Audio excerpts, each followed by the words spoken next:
Hello বন্ধুরা, এটা হচ্ছে রেডমি 7 ফোন। এই ফোনটা ডিসপ্লে চেঞ্জ করছিলাম। ডিসপ্লে চেঞ্জ করার সময় তো দেখলাম যে ফোনটা ডিসপ্লেতে কোনো রকম লাইট আসছে না, কোনো কিছু।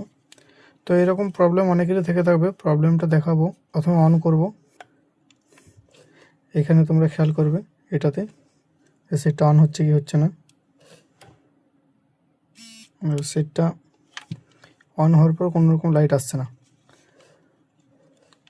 তো দেখলাম যে কি প্রবলেমটা আছে সেটা খুঁজে বার করলাম। ডিসপ্লেটা বের করে নিই।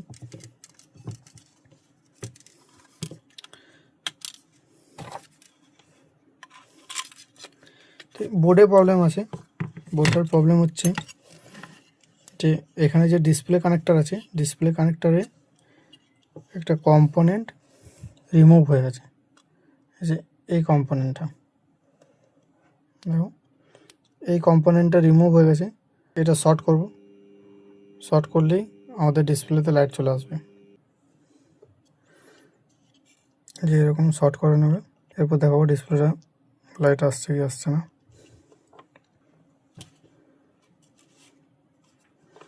দেখব।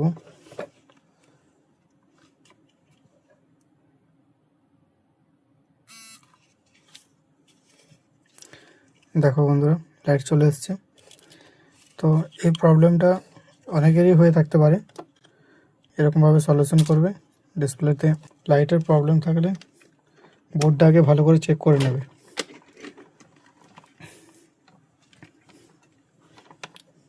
চার্জে দিয়ে দেখাচ্ছি।